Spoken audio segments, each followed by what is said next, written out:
All right, music fans, welcome back. It is Dave, the Real Music Observer, observing real music in real time for real people just like you right there, and me here.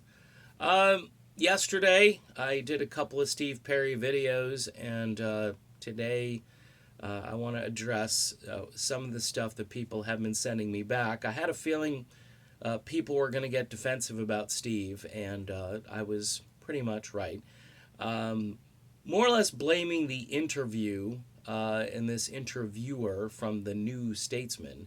I had one gentleman say that this person was notorious for taking things out of context or lifting certain aspects of the interview and leaving other pieces in there. Keep in mind the F bomb issue here. It's not uncharacteristic. If you remember the Rock and Roll Hall of Fame, the induction ceremony, Steve dropped some very colorful words in describing his former bandmates and so forth. I thought it was kind of comical the way he did it. I didn't take offense to that. I thought it was true and real and genuine. Um, was it family friendly? No, but this wasn't a live televised speech or anything like that. You'd have to get the audio later on and so forth. And rock and roll people tend to use colorful language at times, so I give them a bit of a pass on that. And Perry, it was just great to see him out there on stage. Look, here's the thing. I still kind of stand by the wacky timeline video I did. Um, you got to line your story up. In other words, all right, you left the band in 87, but then all this stuff happens and you just kind of ignore it.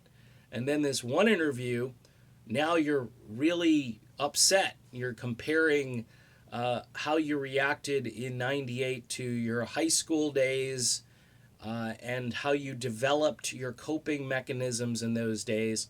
At least clarify and say, but I'm completely over that now.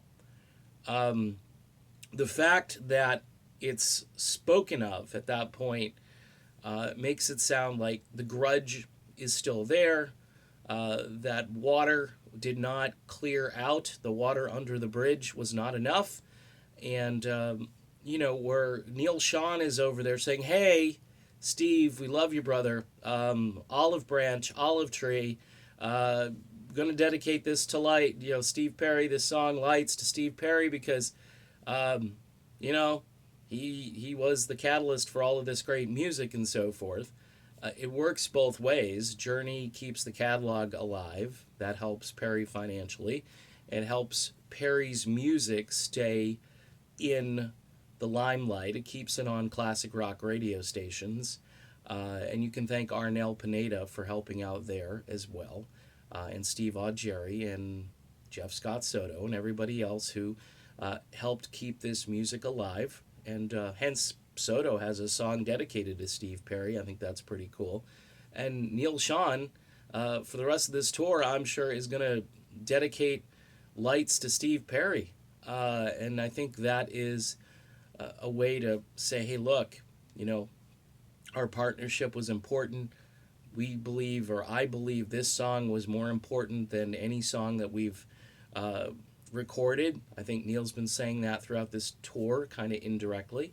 Um, Look, it's a lot of speculation on my part. That's all I can do with Steve Perry. I know he's back, and now we're getting answers, but we're getting kind of a narrow view of the things that he personally had to deal with in order to clear his head and be able to record music again.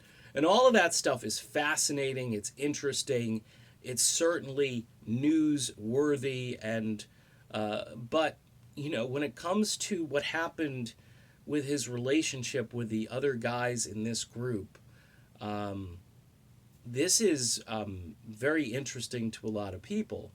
And certainly, if the stuff isn't resolved, it I don't know. At this stage, I would just think, let it go. You've got this great solo album coming out, and a lot of people were just disappointed in the interview itself, and maybe this is just a little blip on the radar screen, and people will hear Perry talking again like he has been about the album and about Kelly and about all of these things that have gotten him to where he is now.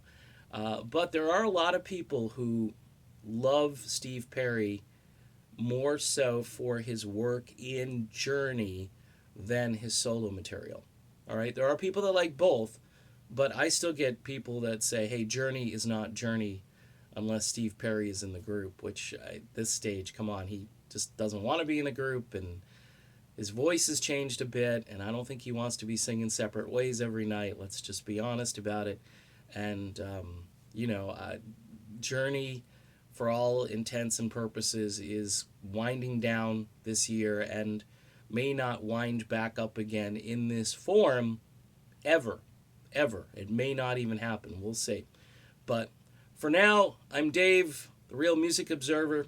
Interesting interview.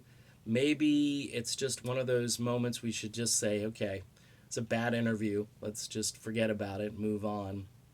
But for all those defensive people, you got to remember that there are some people that think that maybe there was something more to this that hasn't been explained, like the record label needed a couple of records, and they got For the Love of Strange Medicine and Trial by Fire, and then that's all that needed to happen. And then the band wanted to move on, and they wanted to take the name because the name is ID, it's recognition, and moving into another decade where melodic rock music has been maligned probably since the days of Trial by Fire, and even before that.